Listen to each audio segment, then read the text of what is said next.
Minnesota has 3 different degrees of murder and 2 different types of manslaughter. Today we're going to run through each of those with a focus on answering the question, what is third-degree murder? I'm attorney Sina Rezvanpour, and here we go.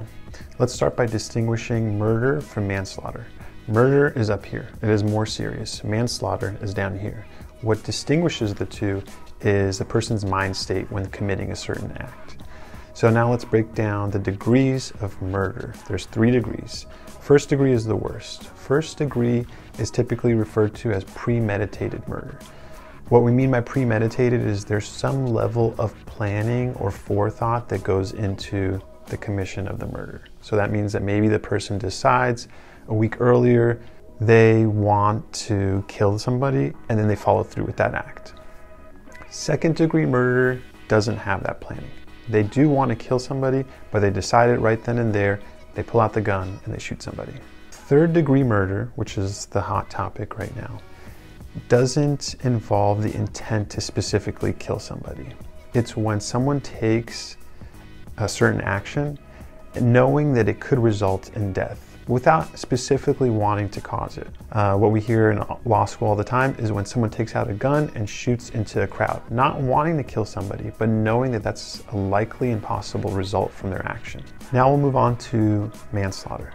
There's 2 different types of manslaughter. There's voluntary and involuntary. Again, this comes down to the person's mind state when committing an act.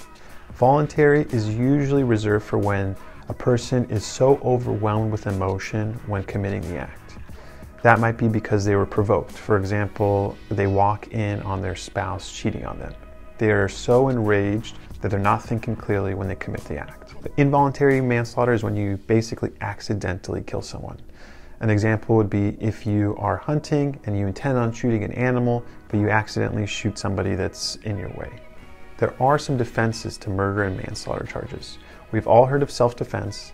Sometimes self-defense can actually go wrong. You may go too far. You may be able to actually escape and not need to kill somebody, but you do anyway. In that situation, we call it imperfect self-defense. And you may still be liable, you still may be charged and found guilty, but to a lesser degree. Each of these crimes carries a different potential sentence. So for example, for first-degree murder, there is no death sentence in Minnesota, so the max that you can receive is life in prison. For second degree, it's 40 years in prison. For third degree, it's up to 25 years in prison. I'm hoping this information helps you digest what's going on in the news without getting too political. And I'll post a blog article below that'll go through everything in a little bit more detail. I'm Sina Rezvanpour, and this is not legal advice.